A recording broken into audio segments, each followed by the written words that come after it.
Claro, oiê. Este Mudibá, quem vos fala é Cláudia Facini. Estamos de volta na terceira temporada, com o primeiro episódio, com uma pessoa que eu já estava há um tempo querendo gravar, falar, e agora a gente conseguiu conciliar essas agendas.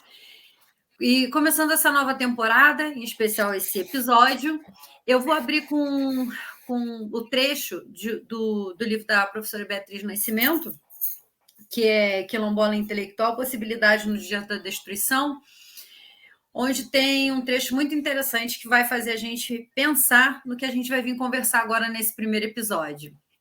E ele vai: no estudo da formação histórico-social do Brasil, proliferam trabalhos relacionados com os aspectos econômicos e políticos, enquanto as teorias que limitam-se a adaptar conceitos importados de uma ciência social europeia ou norte-americana, restringindo sua discussão e fechados círculos intelectuais ou mesas de bar em fim de noite. Deste modo, a ideologia nacional fica sendo considerada por determinados meios um estudo de luxo, na melhor das hipóteses, quando não é preconceituosamente confundida com os aspectos subjetivos. O papel econômico é que é considerado objetivo e vista como especulação desvirtuadora.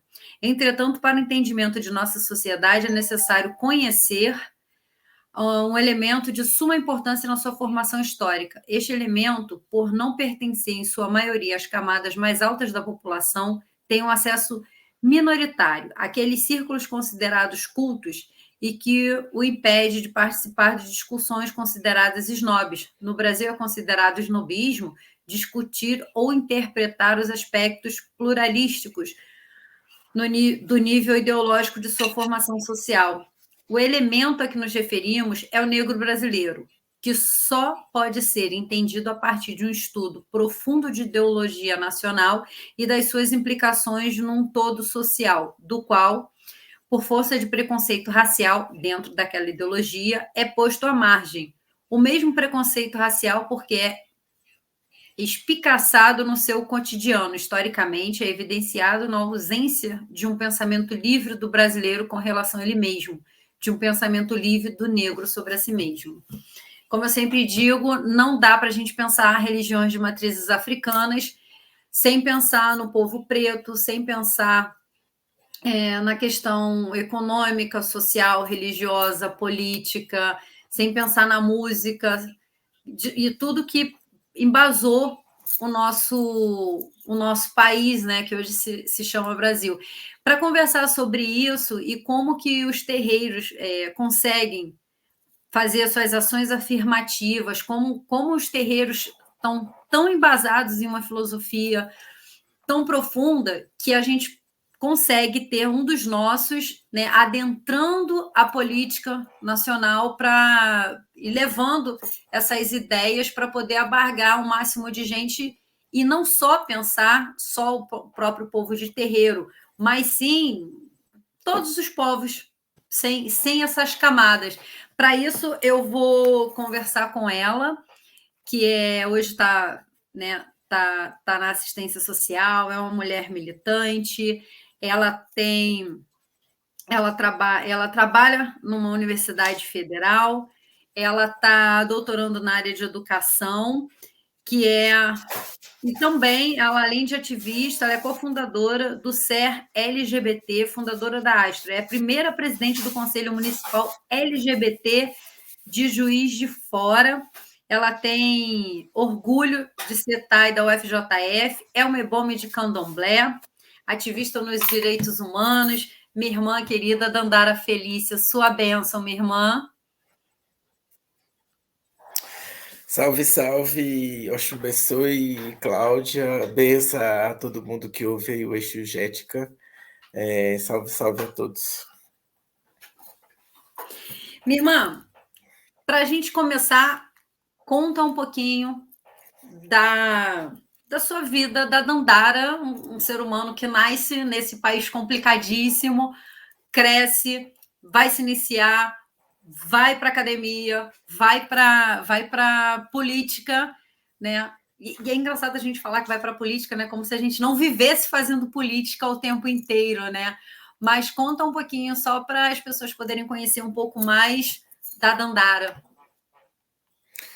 Perfeito, como se não fôssemos nós que ensinássemos, né, eh, o o Ocidente a fazer política, né.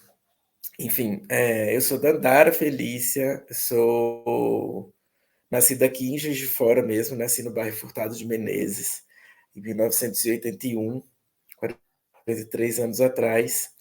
Eh, Quando eu nasci no Furtado e até, um tempo para frente, né, a representação do Estado naquele lugar era a minha família, assim, porque meu pai, era uma pessoa que teve pouco estudo, mas conseguiu trabalhar numa empresa pública, ele trabalhava na rede ferroviária, e o Furtado de Menezes é um bairro de periferia muito pobre, né, muito desfavorecido, assim, era mais ainda naquele momento. E aí, bem, eu venho de uma família interracial, minha mãe é preta, meu pai é branco, meu pai sempre se interessou pelas religiões de matriz africana, e do lado da minha mãe isso é uma coisa presente na minha família desde quando eu me entendo por gente.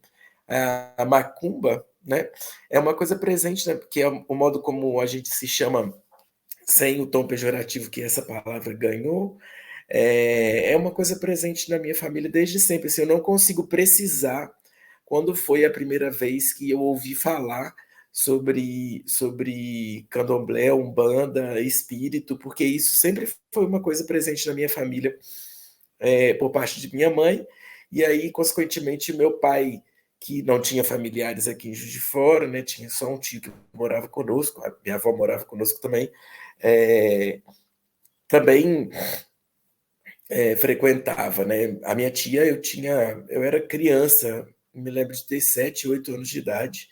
Eu tinha uma tia que tocava um bando no apartamento do Borboleta, assim, para você ter uma ideia de como que as religiões de matriz africana foram sempre presentes na minha vida.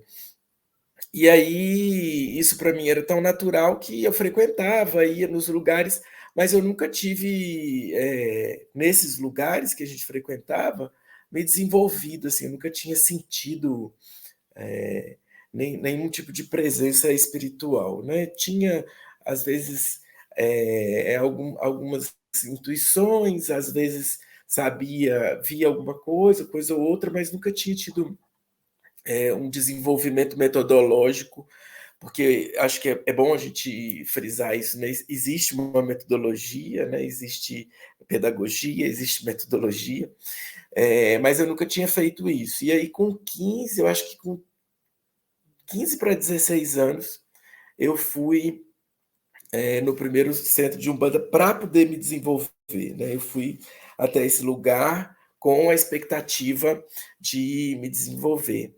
E foi num centro de Umbanda que existia em frente ao Quinto das Avenidas, era uma doninha muito pequenininha, muito velhinha, que fazia Umbanda, foi um amigo meu que me levou, e aí ali eu comecei a me desenvolver espiritualmente com essa senhora que no primeiro dia que me viu, virou e falou assim: olha, você vai se desenvolver aqui, eu vou fazer, vou te acolher, mas você precisa ser feita em nação, né? Que era como aquela época as pessoas chamavam as pessoas que deveriam ser iniciadas no candomblé, né?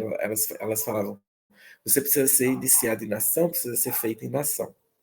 E aí fiquei um tempo ali com ela, depois eu me afastei um pouco disso, não fui imediatamente para o candomblé, por vários motivos, pela vida mesmo. Fui fazer vestibular, não passei no vestibular, na minha época ainda tinha vestibular, não era Enem.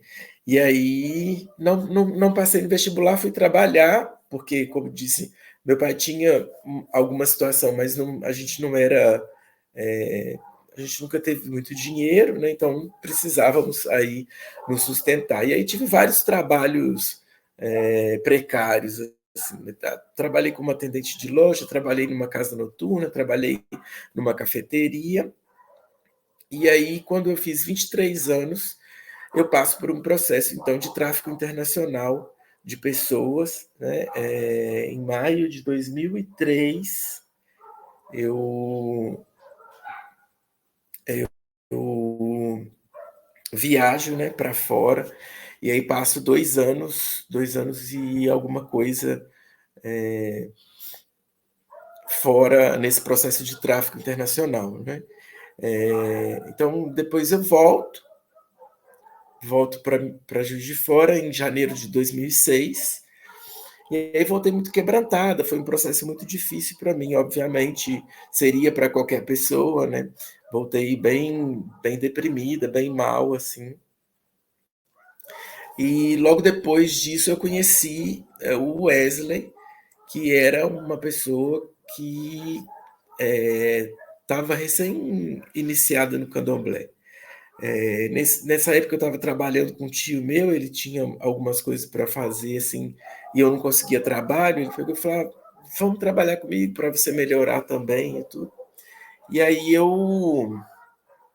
então, começo a namorar esse menino, quando volto dessa experiência de tráfico internacional, eu tinha desfeito a transição, eu não estava vivendo como Dandara, né? Eu, no total, refiz saí de transição e voltei em transição 3 vezes, né?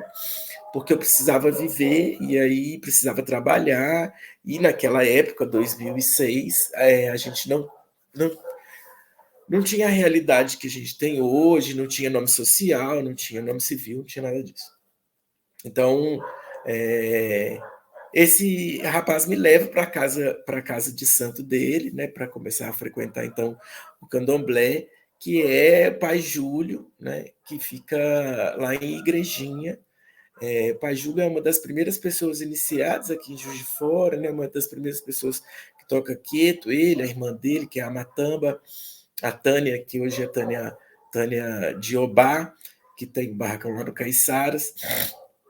E algumas outras pessoas naquela época faziam candomblé aqui em Juiz de Fora. Não era difundido como é hoje, né? As religiões matrizes africanas, acho que em várias cidades ampliou-se muito o número tanto de adeptos quanto de iniciados. E aí no dia 25, então eu vou lá, ele joga, e aí ele fala, realmente você precisa se iniciar, você não tem cargo nenhum candomblé, mas você precisa fazer a sua iniciação. Mas sua mãe é muito generosa, e depois eu descubro durante a minha vida que minha mãe é realmente muito generosa comigo, assim. E ela não está exigindo que você se inicie agora, ela não tem uma cobrança, que as pessoas falam, precisa se iniciar para melhorar a parte ou outra parte da vida. E aí eu pego e faço então, falar, vou me iniciar, vou aproveitar, já posso fazer, não preciso pedir férias de trabalho, vou conversar com meu tio. E aí no dia 25 de outubro de 2008, então, eu faço a minha iniciação, faço a minha saída, né, do meu Oruncó de Iaô, no Ipeté da Oxum, junto com Mãe Graça, que também era lá da casa. E aí, depois disso, continuo. E aí eu falo que Oxum foi quem me salvou, né? Que Oxum me salvou diversas vezes, inclusive dessa. Que aí eu começo um processo gradativo de melhora daquele quadro depressivo que tinha se instaurado logo na minha volta, até 2016, que é então quando eu passo no concurso público e vou trabalhar na IBSER, que é o hospital universitário aqui da universidade, né? E aí, a partir disso, eu retorno, então, para a militância de ativismo pelos direitos humanos, que eu já fazia desde 99, lá junto do MGM. E aí eu volto como sindicalista, e aí começo a perceber da necessidade de ocupação dos espaços públicos por pessoas pretas, né? A gente pode debater mais para frente por que isso não acontece, mas é isso. Basicamente, a partir de ali, eu começo a reconstruir, né, essa história de ativismo e militância. Bacana, e confesso, assim, uau, sabe? Te conhecendo melhor. Minha irmã, você, por todas as questões, né, que, como você diz, você volta de um outro país precisando se restabelecer emocionalmente, e graças aos seus ancestrais você consegue esse apoio, se iniciar para se reencontrar, se repensar, né? Se refazer. E aí, mais do que prova de ancestralidade, é você se juntar, se refazer e começar a se aquilombar, a pensar por outros, né? Porque quando a gente começa a fazer políticas dentro de sindicatos, dentro de movimentos, seja como for, quando a gente faz algum tipo desse movimento, não é uma questão só nossa, ainda que seja por alguma parte da nossa vida, né? Ou por necessidades econômicas, psicológicas e tal. Né? Os grupos tendem a se juntar por uma dor em comum, mas que sempre acaba beneficiando todo o seu entorno, né? E aí, quando você entra no sindicato e você vai fazer você começa por ali, daqui a pouco você, de certa forma, vai acabar no partido, você vai acabando nesses movimentos, nessas trajetórias, o que você se baseia, assim, para dizer assim, olha, eu estou nisso aqui porque, na verdade, você quer um país melhor, você quer um lugar melhor de viver, né? Para você, para os seus e para todos. E o que você acha assim que você pode dizer assim, olha, isso aqui é a minha base, eu parto daqui para pensar politicamente todas essas outras coisas? Eu acho que a gente parte do candomblé mesmo, né? Quando o que o branco chama de primitivo, né? Nós chamamos de cosmopercepção de vida, né? Então, a África tem uma cosmopercepção, não é cosmovisão, porque visão é só de um órgão, né? Percepção, você percepta pelos órgãos todos, né? Ouvido, pele, cheiro, olho. Então, é uma cosmopercepção de vida diferente daquela que o colono branco instaurou tanto em África quanto no Brasil, né? Nós tínhamos uma cosmopercepção de vida diferente. Ele então vem, mata essa cosmopercepção, né, de diversas maneiras, né? Ele consegue impingir uma demonialidade, né, um demonismo que nós também nunca acreditamos nas nossas práticas. Sim. A fim de que toda essa cultura, porque não é a vida que forma a consciência, né? Não é a consciência é formada pela vida, né? A gente vai melhorando com o tempo por conta disso. E aí a gente percebe que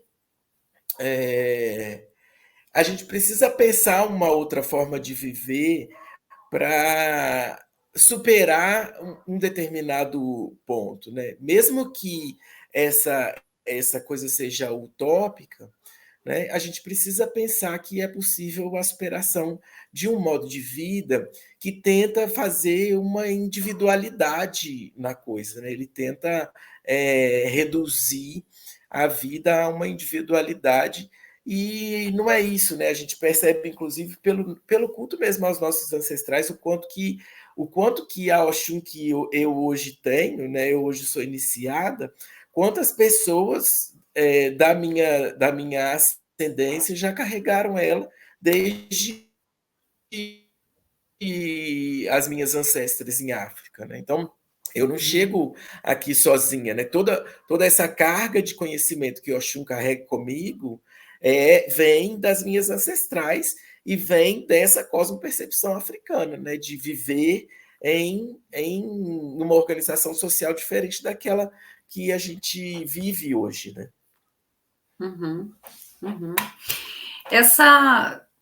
Quando a gente está pensando, né, que a gente vai sempre falar nessas questões, né, das classes minorizadas, que nunca foram minorias, né, essas camadas Claro, a gente sabe que ela existe desde o tempo do colonialismo, até para subjugar, para colocar as pessoas, né, num lugar de necessidade. E às vezes algumas pessoas, né, dentro da academia até vão falar do candomblé, da umbanda e tal, como se as hierarquias dentro desses terreiros, salvo que alguns, né, têm alguns comportamentos que são muito ocidentais, em extremo, mas em regras gerais, as hierarquias são mais para realmente se organizar e não para subjugar. E aí, você que transita nos dois lados, que pensa, né? Você acaba, assim, como diz o professor Jari, se infiltrando nessa política do nosso país para pensar em melhores formas. Como é que você consegue pensar, como é que você pensa em mediar essas questões de todas essas camadas que o Estado vai criar, né? Uhum. E delas conseguir ter voz, ter força, como é que a Dandara pensa assim num caminho, num ideal dentro que você acha assim, acho que isso é interessante para que a gente reduza esses impactos nessas camadas que são criadas dentro dessa sociedade, né? E aí eu sei que você vai trazer a sua visão, os seus pensamentos de aprendizado dentro de um barracão que gera em torno de um coletivo e que nem sempre isso está dentro da forma de se fazer política no nosso país. Como é que a Dandara pensa em mediar isso, assim, que você acha que seria o caminho ideal, um caminho exúdico?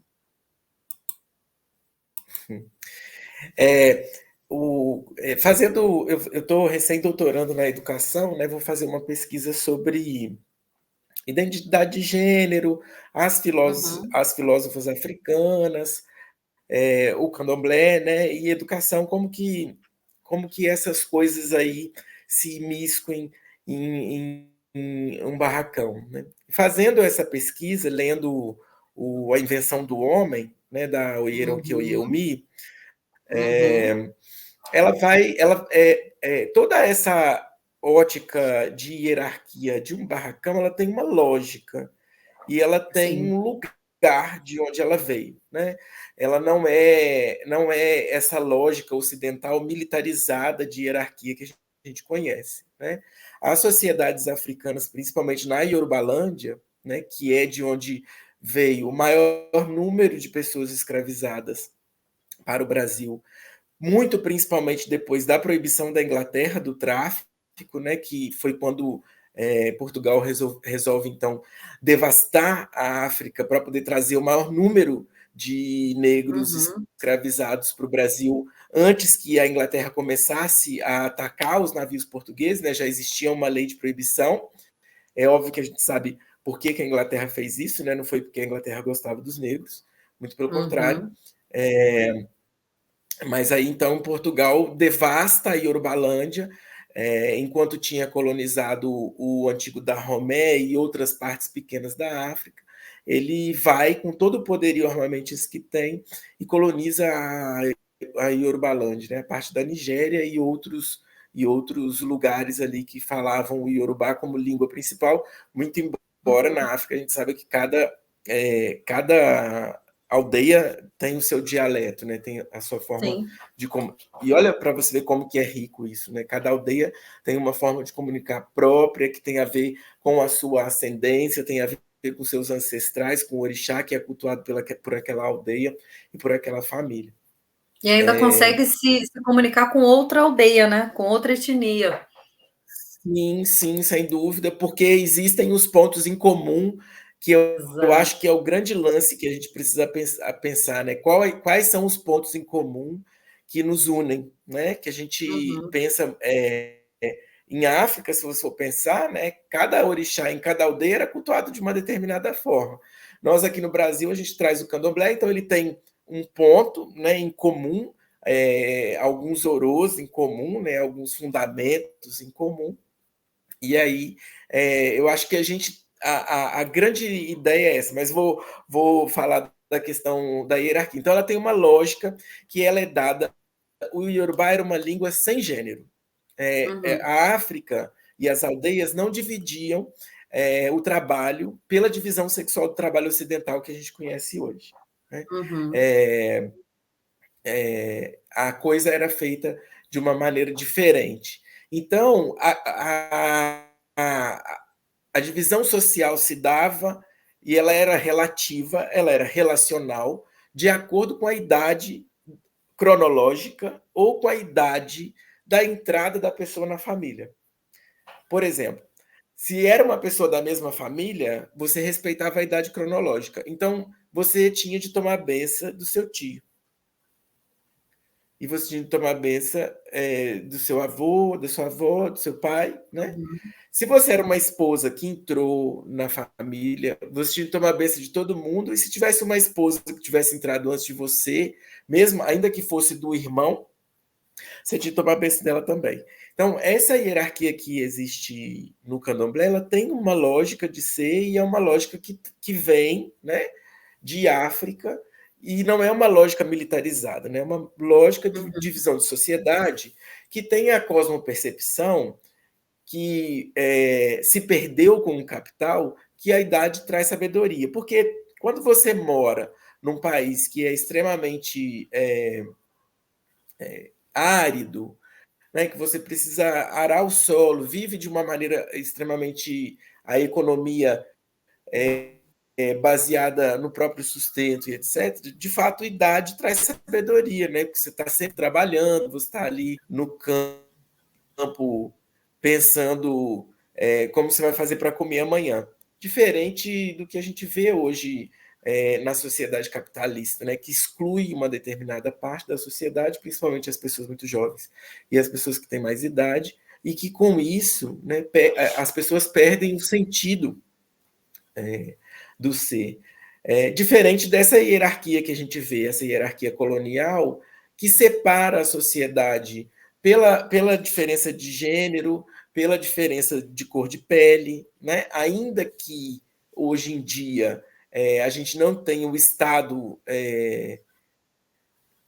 fazendo isso diretamente, como era antigamente, né? Porque nós tivemos estados que escravizaram outros estados, nós temos essa estruturalidade da divisão social por diversas outras esferas que não a da idade cronológica e da sapiência aí, o que faz com que a gente perceba que essa ótica militar ela nem sempre tem uma razão de ser, porque às vezes a pessoa que está acima de você tem menos sabedoria e ela vai te mandar porque ela está numa posição da sociedade que é mais alta que a sua, seja pelo dinheiro, seja por algum tipo de ascensão social, seja pelo cargo, né? A gente vê muito isso, uma sociedade muito dividida em castas. Sim. E é estranho a gente pensar sobre isso, né? Porque já se naturalizou tanto esses locais, esses posicionamentos, tanto que tratamos a maioria como minoria, como se não tivesse capacidade de pensar, de falar a partir de si, né? De se repensar. Quando eu trouxe o trecho da professora Beatriz Nascimento, porque eu gosto muito dela e comecei, né, lendo e entender essa questão do aquilombamento e pensar coletividade, né?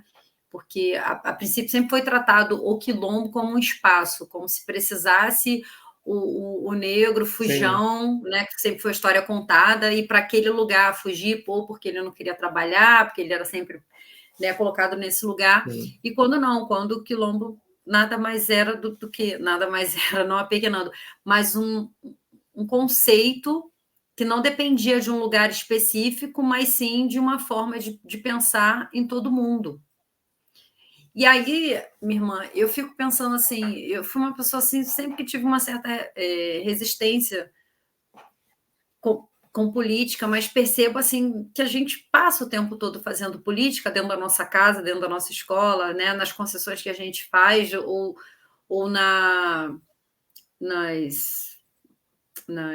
quando a gente se junta, né, a um grupo ou alguém.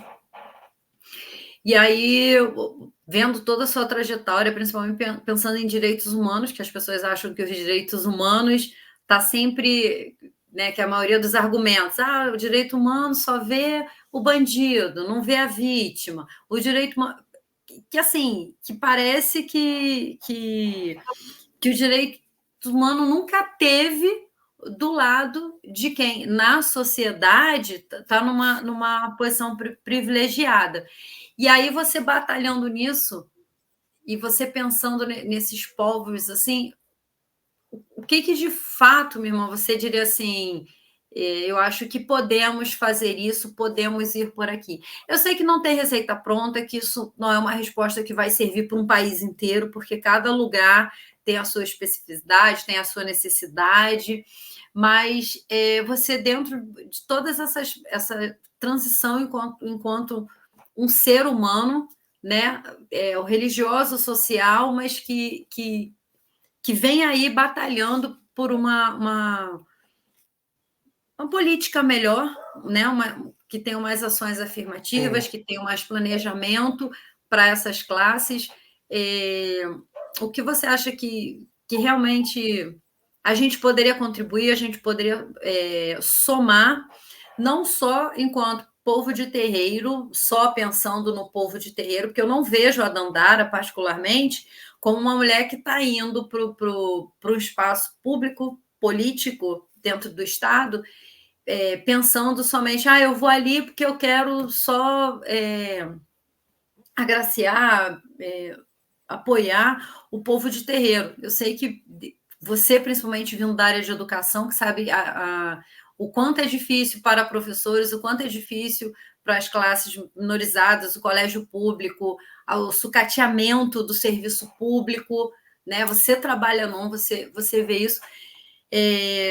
Como você percebe, assim, enquanto socialmente, né? A sociedade dependente, civil, religiosa, a gente poderia contribuir e avançar nessas políticas públicas? Vou dar usar uma frase da professora Maria da Conceição Tavares, recentemente falecida, uma grande economista, que ela falava que só diz que não se interessa por política quem realmente se interessa por ela, né? As pessoas Bugou, tá? fingem. Agora você bugou minha cabeça. Só finge que não se interessa por política quem realmente se interessa por ela. Né?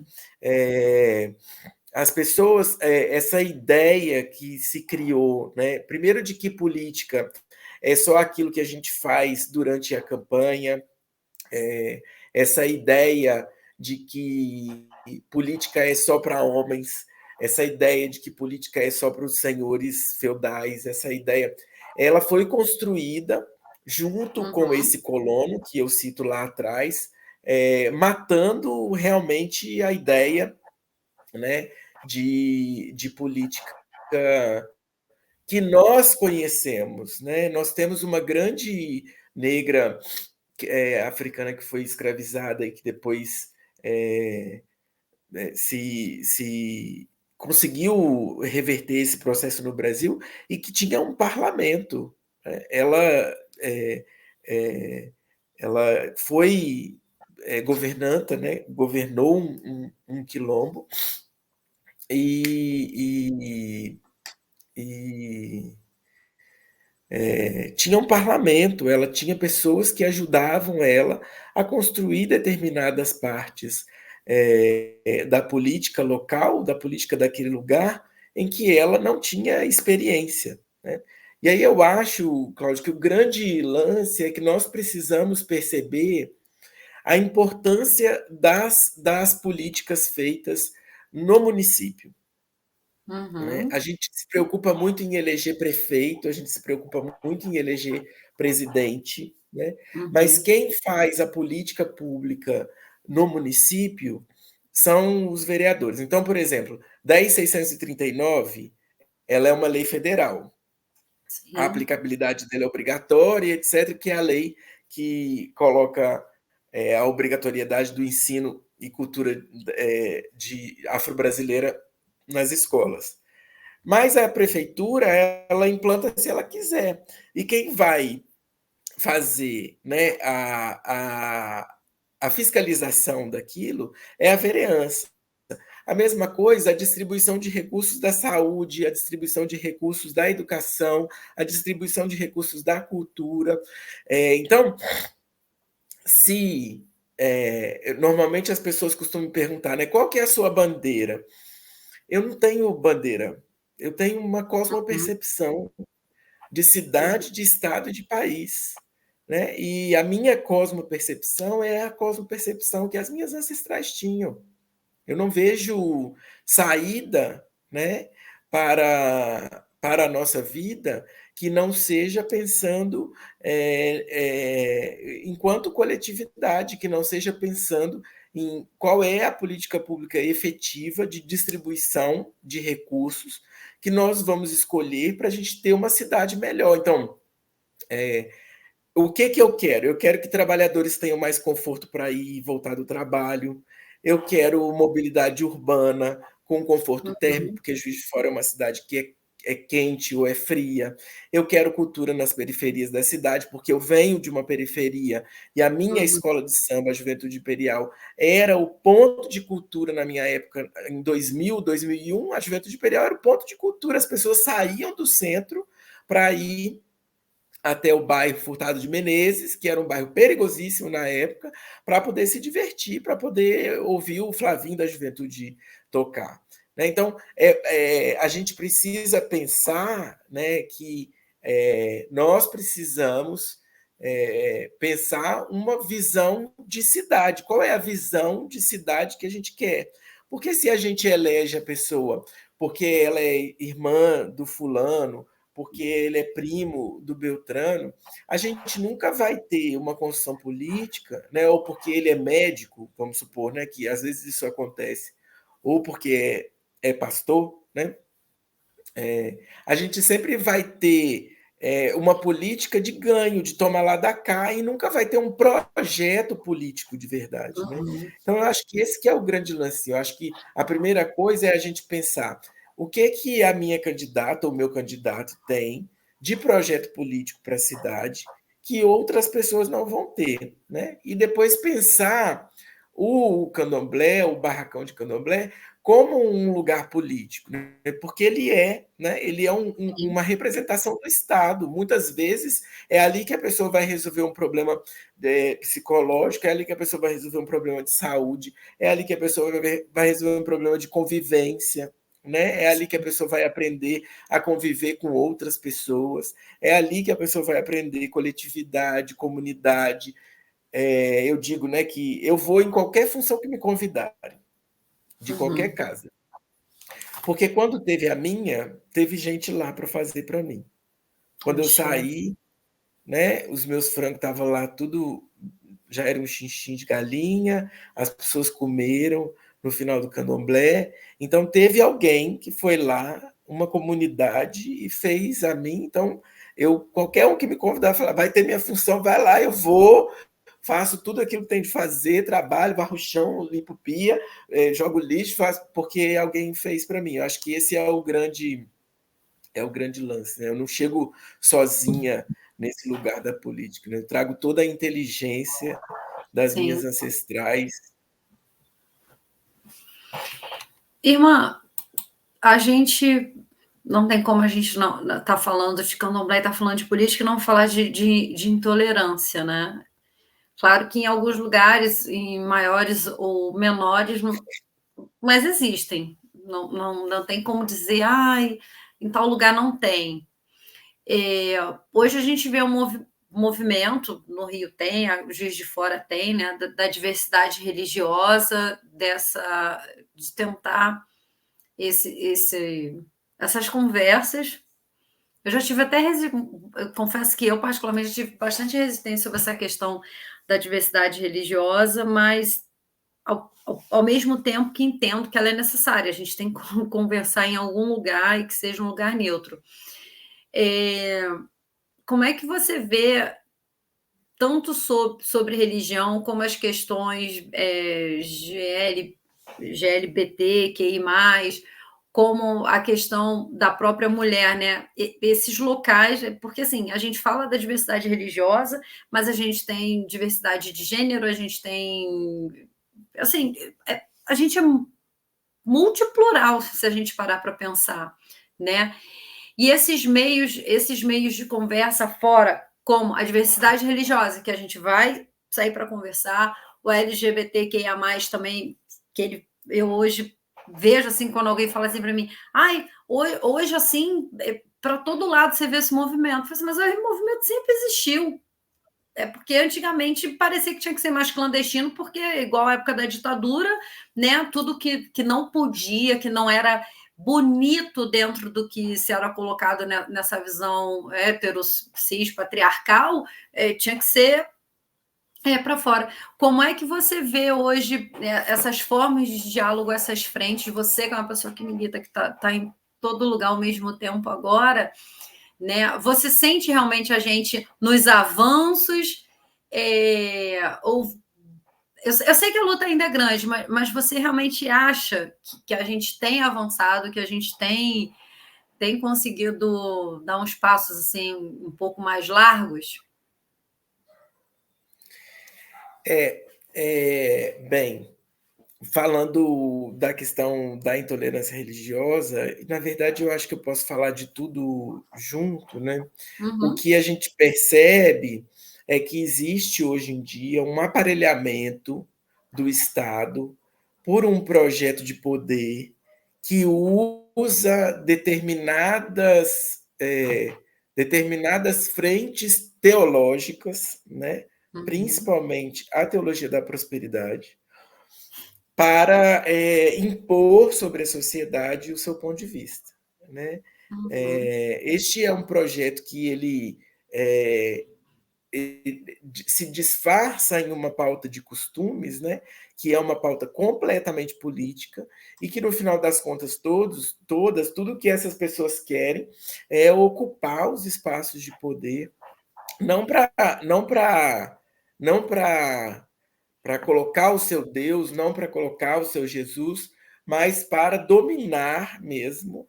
É um projeto de dominação, é um projeto colonial, né? Quem ensina Deus a ser Deus, Jesus a ser Jesus, fomos nós, né? Jesus, ele passa 12 anos no Egito. Então, Jesus aprende a ser Jesus com o Shogun, porque o Shogun já existia. Exato. Né? Então,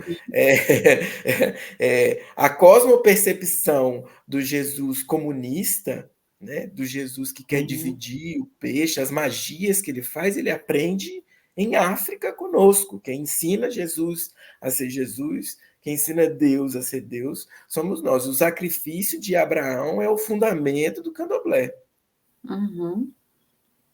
Né? Não vou explicar melhor, porque cada um tem de lá se iniciar para entender, mas quando for se iniciar, quem foi iniciado leva na cabeça isso. O sacrifício de Abraão é o princípio do candomblé. Sim. Né? Então, a gente tem de tomar cuidado quando a gente fala da questão de diversidade, porque religiões majoritárias e que têm esse projeto de poder, elas já estão muito bem representadas no processo social. Sem dúvida. Então, quando a gente vai falar de debate da diversidade, a gente precisa pensar qual diversidade é essa, né? De quem nós estamos falando e quais são as interseccionalidades dessas diversidades. Então, a política ela precisa ser pensada dentro dessas interseccionalidades, porque sabemos, né, que as pessoas que frequentam barracão são, em sua grande maioria, pessoas da periferia, mulheres negras, agora um aumento muito grande das pessoas trans e LGBTs em geral, principalmente pela discussão de os candomblés enquanto quilombos, né, que é lugares de acolhimento e de salvaguarda né, dos direitos das pessoas que são mais oprimidas na sociedade, mas a gente precisa sempre pensar nessa interseccionalidade, porque não dá para fazer política para a população de matriz africana dentro do debate da diversidade religiosa. É preciso fazer o debate da política pública para a população de matriz africana, para as populações de religião de matriz africana. É preciso fazer o debate das políticas públicas para as pessoas LGBTQIA+. É preciso fazer o debate da diversidade, mas da construção de políticas públicas para mulheres, e aí considerando interseccionalidades de gênero, raça e classe. Sim. Porque a gente precisa fazer determinada política para uma mulher, determinada política para outra mulher e determinada política para outra mulher. Porque senão, se a gente faz, ou a gente faz uma no conjunto que atenda aquela mais oprimida, que está na base da pirâmide da sociedade, que a gente sabe que vai atender a todas as outras. É o mesmo caso da questão da religião de matriz africana. Se você hoje faz uma política pública para defender um terreiro de candomblé, você está fazendo uma política pública para defender todos os lugares que são lugares de culto, porque os outros não precisam de defesa. Sim, sempre existiram, né? O que a gente percebe é que existe esse aparelhamento do Estado, não só em cargos eletivos, mas pelo contrário, né, nos cargos eletivos também, mas em cargos que não são eletivos, mas que detêm certo tipo de poder. Então você vê, às vezes, o Ministério Público Federal com figuras que tomam decisões parciais por conta da sua crença, né? Você vê juízes tomando decisões parciais por conta das suas crenças, e aí eu não digo nem por causa do candomblé, mas também por causa do candomblé. E aí um processo de perturbação de sossego vira um processo judicial contra um pai de santo por conta disso. Eu estava vendo na internet outro dia um pai de santo que foi indiciado por conta de pequenas queimaduras numa pessoa, e aí é isso, né? Porque coisas absurdas acontecem dentro de outras igrejas e ninguém é indiciado por nada. Sim. E aí esse pai de santo estava sendo indiciado por tentativa de homicídio, lesão corporal grave, né? A justiça é cega, mas a balança sempre pende para um lado que é mais fraco, né? Então a gente tem de pensar a construção de política pública sempre nesse sentido, assim, principalmente defendendo a população mais oprimida, que eu acho que é isso, são mulheres pretas que estão na raiz da sociedade, é o pessoal do candomblé, são os terreiros de religiões de matriz africana, que estão o tempo todo aí sendo achincalhados, invadidos, né? E aí a gente tem um Estado que deveria ser laico e não é, que invade essas casas. E se a gente não tiver representação na construção das leis, na fiscalização, a gente vai sofrer mais ainda do que já sofremos com essa tentativa de destruição da nossa crença religiosa, da nossa cultura e dos nossos hábitos e das nossas cosmopercepções. E é louco a gente parar para pensar, né, minha irmã? Que quando, assim, o Estado ele cria as camadas, mas na hora de fazer a famosa política e tal, ele quer fazer como se fosse tudo igual. Então, assim, como é que ele, ao mesmo tempo, ele cria... A conta não tem como fechar. Como é que você cria a camada, mas você quer fazer política, né? Fazer, digamos assim, o que a Constituição vai dizer, né? Que o Estado ele tem, né, por obrigação, né, mobilidade, saúde, educação, moradia, né? Como é que ele vai pensar isso? Se ele mesmo faz as camadas, então as pessoas têm né, vai dificultar sempre o acesso a essas coisas e como se fosse tudo bonito. Então você dá, e ao mesmo tempo, como você vem trazendo aí, começa essa onda da prosperidade, como se todo mundo fosse ter acesso facilmente. O Estado ele vem, quando ele faz a lei, ele faz, mas como diz você, a balança vai pesar sempre para as minorias, e às vezes a gente vê até alguns das minorias assim aplaudindo e apoiando uma conta que não fecha, né? Uma lógica que, Sim. Se a gente parar para pensar, não tem lógica nenhuma. e vem ao ataque dos que estão se juntando, como os próprios terreiros, para muitas vezes o terreiro ele vai funcionar muito mais, como eu digo, um local civilizatório, um local que vai acolher, porque se chegar alguém que foi despejado, vai morar num terreiro. Se chegar alguém que não tem roupa, o terreiro tem uma roupa para vestir, tem um prato de comida para dar, né? Consegue arranjar um dinheiro aqui para a pessoa poder procurar um emprego. Então, assim, o terreiro, ele há muito tempo, ele dá uma assistência que o Estado sempre fingiu, né, que aquele povo não existia. É o mesmo povo que está dando essa assistência que o Estado sempre, independente de hoje ter bancada evangélica, mas também quando não tinha, o próprio Estado já foi atrás, já perseguiu esses povos também. E a gente está tentando sair desse ciclo com uma certa dificuldade, porque eu vejo assim, eu não sei você na área da educação, né? Mas eu, no ICH, dentro da ciência da religião, as religiões de matrizes africanas elas ainda são faladas só como objeto de estudo. Elas não são, de fato, ouvidas, elas não falam por si. A gente vai estudar e assim, aí como é que. Aí imagina a galera que vive o candomblé, ou vive a Umbanda, ou seja lá o que for, né, das matrizes africanas. A gente tem uma vivência e vê o cara falando de um outro cara europeu que estudou, que achou, e vai falar a partir da percepção dele, que é cristã, que é eurocêntrica. E isso é como se, nossa, a faculdade está sendo assim maravilhosa, que está abrindo espaço para as religiões de matriz africana, a gente tem um discurso bonito, e na prática isso não vai acontecendo. E como é para você dentro da educação?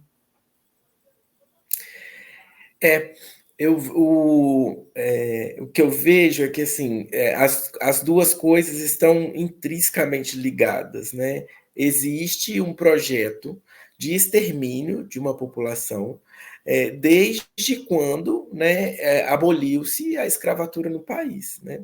A partir daquele momento que você não garante voto para a população preta, que você não garante terra para a população preta, que você não garante escola para a população preta e que você, ao invés disso, traz outros imigrantes e que ganham, né?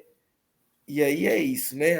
As leis de cota, elas já existiam desde sempre no Brasil, né? Quando você traz um imigrante europeu branco para cá e dá uma terra para ele, isso nada mais é do que uma cota, né? Vou ajudar uma pessoa que está chegando, vou fazer uma ação afirmativa para uma pessoa que está chegando num país que não tem nada, para ela poder trabalhar a terra e viver. Então, existe esse modelo de extermínio da população desde sempre. E foram as religiões de matriz africana as garantidoras da humanidade, as garantidoras e não vou dizer da civilidade, porque civilidade era o que nós tínhamos em África antes da invasão do colonizador, né? Vivíamos, porque isso tem a ver com isso também, né? Candomblé não é religião, Umbanda não é religião, porque é primitivo, né? E nós não somos primitivos, nós somos tribais, são duas coisas diferentes. São duas coisas diferentes, né? Primitivo é alguém que escraviza pessoas, primitivo é alguém que traz as pessoas do seu lugar de origem para trabalhos forçados, primitivo é alguém que explora esse trabalho e que primitivo é alguém que explora o trabalho hoje em dia no modo social e econômico que a gente está inserido, né? E é isso. Assim, os terreiros de matriz africana são atacados como são atacados, porque ainda que eles tivessem tentado nos abolir, né, nos exterminar, nós, há 2000 há mil e poucos anos, né, há 300 e poucos anos, depois do fim há 500 e poucos anos, estamos aqui, né, resistindo. A gente não pode dizer o tempo certo, que, né, essa questão do colonizador aí quem contou a história foi eles, né? Mas nós estamos aqui com os nossos processos, nos juntando e nos aquilombando com outras pessoas oprimidas, que eram os povos originários, para mantermos a terra da maneira como ela é, né? Hoje a gente vê cada vez mais um avanço das questões climáticas, um avanço dos processos de mudanças climáticas que vão acontecer rápido. A gente acha que vai ser um grau, não vai ser uma mudança drástica. E quem pode, né, quem tem uma cosmopercepção e um modelo de vida que pode fazer o contrário disso, são as comunidades de religiões de matriz africana, são as comunidades quilombolas, são os povos originários, né, que vêm tentando proteger essa terra que a gente chama de Brasil desde quando o colonizador chegou aqui. E é por isso que eles tentam nos abolir, é um processo de extermínio, um processo de embranquecimento, né, do país, que coloca as religiões de matriz africana como primitivas e coloca as religiões cristãs como evoluídas, né? E a gente sabe muito bem que história não se conta assim, que educação não se faz assim, né? O candomblé ele tem metodologia, tem pedagogia, né? Uma pessoa que é abiã não é a mesma coisa que uma pessoa que é ebome. E é por isso que a gente tem a nossa hierarquia, porque uma pessoa que é ebome tem o aprendizado dos anos de santo que ele tem dentro do candomblé, ele ou ela tem dentro do candomblé. Então, tem metodologia, tem pedagogia, e eu acho que a gente precisa subverter essa ótica de educação bancária que nós temos, porque é ela quem faz o oprimido ser opressor. É ela quem faz as pessoas que são oprimidas apoiarem determinado tipo de dominação e fortalecerem determinado tipo de dominação, porque está na estrutura, né? E aí, se é o único modelo que você tem, a pessoa vai querer aquilo. Então, acho que o nosso papel fundamental na política, respondendo à pergunta anterior e juntando com essa questão da educação, é esse: é mostrar que existem outras possibilidades de organização social onde você não precise ser opressor para viver uma vida boa, para viver uma vida feliz, para viver uma vida farta. Porque Oxóssi ensina isso a gente, Ossã ensina isso a gente, Oxum ensina isso a gente, Iemanjá ensina isso a gente, Oxalá e Oxoguiã ensinam isso a gente, os orixás em geral ensinam isso a gente. Axé, meu irmão. E assim, e a gente pode até ir além de falar de Xangô, né? Que foi um rei que conseguiu um dos maiores impérios em terras africanas, e ele eu acho que era o exemplo de quem não tinha escrito uma constituição, mas que dentro do seu reinado, né, ele ia sempre provendo, né, para que os seus, né, ele entendia, ele enquanto um homem rico, que a sua nação precisava ser rica, né, o seu povo precisava ter alimento, o seu povo precisava ter comida, e um dos titãs que a gente vai ver esse senso de justiça, não só por ter sido Oxalá, seu pai, preso, mas de buscar entender, né, ele enquanto rei o oráculo de Fá para ver o que estava acontecendo no seu reino, porque ele não queria ver o seu reino as pessoas morrendo, doentes, com fome e tal, e ver uma injustiça, e ele também se refazer, né? Tipo assim, vacilei aqui, que não vi o que estava acontecendo, demorei, mas vamos retomar isso. E eu acho assim que se a gente pensando as epistemologias de Xangô assim, fazendo um comparativo com a questão do nosso poder, né? Que a gente tem a Constituição que garantiria os direitos de dignidade humana, mas a gente não consegue. E Xangô, sem ter um tratado escrito, ele conseguiu manter, né, uma nação. E eu tenho medo de algumas pessoas que narram como se Xangô o tempo todo quisesse terra, terra, terra, porque essa ideia de que Xangô só queria terra, terra é uma história contada de uma visão ocidental, porque não era uma questão de terra, eles nunca tiveram essa questão do solo como propriedade privada que a gente tem aqui no nosso país. Sim.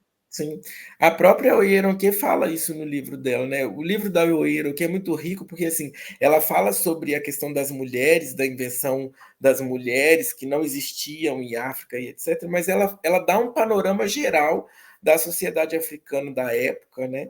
E eu acho que essa é a visão que a gente entra na política, a gente entra com a visão de Xangô, no sentido de, primeiro, prover os nossos, né? Prover acessibilidade para os nossos, prover, não que tenham voz, mas levar as nossas vozes ancestrais para um lugar de poder e decisão que nunca quis ter a gente dentro, né? E fazer isso muito nessa percepção nessa percepção oriental, nessa percepção africana de vida mesmo, né? Nessa cosmopercepção de que não existe nada feito sozinho, tudo tem de ser feito para todo mundo, para o maior número de pessoas possíveis que a gente puder fazer, para levar a justiça mesmo, para levar a reparação histórica e para esperançar. Eu acho que esse é uma função nossa também, esperançar as pessoas, né? Porque se uma travesti preta de 43 anos de idade foi traficada internacionalmente, que passou por um processo de adoecimento, hoje está aqui, socióloga, doutoranda, isso não é uma questão de meritocracia, né? A gente sabe de todos os processos dificultadores que isso aconteceram, é porque eu pensei em algum momento nesse sentido de coletividade, e foi a coletividade quem me trouxe até aqui. Então, acho que outras pessoas precisam vir conosco, assim, outras pessoas precisam... nós precisamos ser inspiradoras de outras pessoas para que elas façam aquilo que elas têm vontade também. Axé. Eu sempre costumo dizer, eu já teve uma temporada que eu entrevistei o presidente nacional do PDT Axé, o Marcelo Monteiro, que é um homem de barracão, e que ele já milita há muitos anos, né? E a gente estava falando assim sobre isso, né? Não, diferente da bancada evangélica, a gente não está dizendo que todos os macumbeiros, que a gente tem que ter uma bancada de macumbeiros, que todos os macumbeiros tenham que estar lá, mas a gente precisa sim abrir, não ter mais o tabu, a gente precisa abrir os terreiros para esses debates, né? Porque quando a gente está falando até dessa cobrança dos que a gente vota, né? Como é que a gente cobra, como é que a gente fala, como é que a gente argumenta, se a gente não consegue nem alinhar as nossas necessidades enquanto bairro, enquanto município, né? Até chegar na ideia de um país. Então, os terreiros também se resistem, a nossa resistência também não é só uma coisa milagrosa de que chegamos até aqui porque os orixás nos ajudaram. Não. Eu sei que é uma frase bem cristã, sabe, de jeito nenhum. Mas a gente chegou por ações políticas, porque a gente teve, né, as mulheres que se infiltraram na Irmandade da Boa Morte, a gente teve mulheres que conversaram o tempo todo com os políticos, com os donos das terras por perto de onde elas moravam, para poder sobreviver, e sobreviver os seus. Né? A Irmandade da Boa Morte, ela nasce no maior da coisa, que era o quê? Era um mínimo, que era enterrar os seus. Assim, acho que não, os orixás fizeram a parte deles, sem dúvida nenhuma, porque sim. Né? A gente vem junto com eles, né? Mas nós estamos até hoje aqui por todas as decisões políticas que as mulheres, principalmente as mulheres do candomblé brasileiro, tomaram. Né? Nós resistimos até hoje, existe uma comunidade de matriz africana, existe o candomblé hoje em dia no Brasil, existe a comunidade preta no Brasil hoje em dia, né? O terceiro país que tem mais pretos no mundo, né? Na diáspora africana, existe porque resistimos dentro deste processo político que era ter os terreiros de candomblé como um lugar de decisão política. Mulheres decidiam quem ia ficar, quem ia sair, quem ia prover, quem ia pegar, o nenê que ia... Né? Nós sabemos das nossas antepassadas que não deixaram os seus filhos cair na mão dos senhores. Então, isso também foi mulheres feministas há muito mais tempo do que o próprio Sem feminismo dúvida. de Beauvoir e o feminismo francófono fala, né? Nós fazíamos feminismo quando o Brasil começou a existir, né? Fazendo as nossas rotas de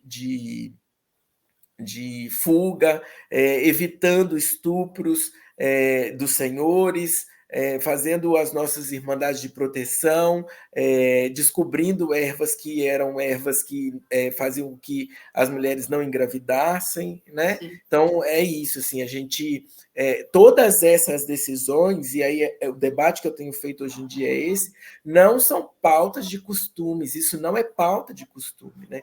Toda decisão que passa pela vida das pessoas, ela é uma pauta política, né? Tudo que influencia na saúde, na alimentação, na garantia da vida da criança, na educação, todas essas coisas são pautas políticas que precisam ser debatidas e que são debatidas dentro das comunidades de matriz africana com as suas estratégias há muito tempo, aborto, métodos preventivos, métodos de garantia, mulheres que se uniam para sair dos 2 barracões junto para poder ir pegar o ônibus para não serem estupradas, para poder ir mais gente junto. Tudo isso são pedagogias candomblessísticas que nós fizemos para estarmos aqui até hoje vivas. Axé. Meu irmão, eu espero muito que a gente possa conversar outra vez, porque assim, o nosso tempo já foi e a gente não falou a metade do que tinha para falar, entendeu? Sim, acredito. Não, e a gente pode numa outra alternativa, quando sua agenda, que eu sei que agora sua agenda vai ficar muito mais apertada, mas depois, né, quando tudo entrar nos eixos, você conseguir estar nos locais que você está na meta, no trabalho de você chegar, e eu espero que você chegue, que a gente possa conversar sobre isso, né? Que eu espero que até lá também tenha outras mudanças, que mudanças aconteçam. Então, eu queria que você fizesse suas considerações finais. Eu queria convocar a população de religião de matriz africana a pensar um pouco sobre essa questão, né? Assim, quando as pessoas viram para a gente falar, não pode misturar política com religião, a gente tem de ter em mente que elas querem realmente que nós não nos preocupemos com isso, mas elas estão muito preocupadas com isso, né? Quando você vê toda a organização da religião católica, apostólica romana, que influenciou em vários lugares, né? A gente usa beca na universidade, o modo como a gente faz as defesas de doutorado, tudo isso vem da Igreja Católica, né? Então, as bancadas que se elegem, né? A bancada evangélica hoje se elege porque, em algum momento, né, a bancada católica também se elegeu. E se elegeu com pautas políticas extremamente conservadoras, porque trabalham na cabeça da sociedade um medo, né, que é um medo inexistente. Então, eu acho que a gente precisa pensar nessa estratégia do colonizador, né, para conosco, para nos deixar empobrecidos intelectualmente, discutir política, ter uma pessoa representante das religiões de matriz africana na Câmara, na Assembleia Legislativa Estadual, na Câmara de Vereadores, é extremamente importante para que a nossa cosmopercepção ela esteja nesses lugares de poder e decisão. Porque enquanto a gente tiver só aqueles que nos demonizam e que dizem para a gente, porque os mesmos que nos demonizam são os que ensinam para nós que a gente não deve misturar política com religião. Mas eles misturam. Exato. Eles estão lá dentro daquele lugar, estão lá cada vez mais embrenhados com um projeto de poder. Então é para a gente pensar isso, botar a mão na consciência e dizer, por que será que as pessoas dizem que eu não devo envolver política com religião, se só a minha que não pode ser envolvida? Então, vamos juntos pensando isso. Tudo na vida é político. A cerveja depois do candomblé, ela é política. A gente discute coisas relativas ao nosso cotidiano e como melhorar a nossa vida e a dos nossos. É junto que a gente constrói um mundo melhor para todo mundo. Axé, minha irmã. Eu, sinceramente, o que eu posso dizer para você, que eu, como uma mulher de Ossan, só posso desejar que você tenha sempre suas raízes fincadas, mas não aquela raiz que só vai ficar aqui, mas que ela consiga, por debaixo do solo, né, caminhar em busca de força, de axé, de alimento, né, para que você consiga se refazer, se repensar, que você saiba os seus limites, né, dentro, assim como o ciclo das árvores, que sabe o seu tempo, né, de se fechar, de se refazer, de soltar algumas folhas, né, porque você soltando as folhas, você sabe que em algum momento você vai florir, você vai alegrar os que estão perto de você, que você seja sombra e que você também tenha sombra sempre que precisar, que o Senhor sempre te abençoe e te fortaleça sempre. Eu sou muito grata por conhecê-la pessoalmente, de poder estar, né, de certa forma, acompanhando essa sua trajetória aí, que torço muito por você. Ainda que estamos aqui, né, eu ia falar de fazendo uma coisa não política, mas falando de política, mas também isso acaba sendo um ato político, né? Você sabe que meu voto é seu, meu apoio é seu, eu acredito muito na sua força, na sua intenção, e eu quero muito que você chegue aonde você deve chegar, onde você merece chegar, minha irmã, e que os orixás sempre te acompanhem, que seu ori sempre esteja aberto aos direcionamentos dos seus ancestrais, para que você tenha a força, né, de levantar o seu nome, o nome dos seus ancestrais e de todo um povo. Agradeço de todo o coração você estar trocando ideia aqui comigo e que a gente tenha outros episódios. Muda o pé, minha irmã, tá? De todo o meu coração. Muito obrigado. E para você que ficou com a gente aqui até o final desse episódio, depois vai lá nas redes sociais da Dandara Felícia, perdão, Agô, vai lá para você ver as redes sociais, ver o que ela anda fazendo, ver o que ela anda propondo, e mesmo que você não seja de Juiz de Fora, não seja do estado de Minas, mas que você repense, né, a fala de uma mulher que vem de uma estrutura de religião de matriz africana, que está ocupando espaços políticos, e que, quem sabe, também você aí na sua cidade, no seu terreiro, não comece também a refletir sobre muitas coisas e entre nessa corrente para que a gente tenha um país melhor, tá? Desejo de todo o coração que Exu sempre refresque os nossos caminhos e nos cruze no próximo episódio. Beijo, beijo, pessoal. Não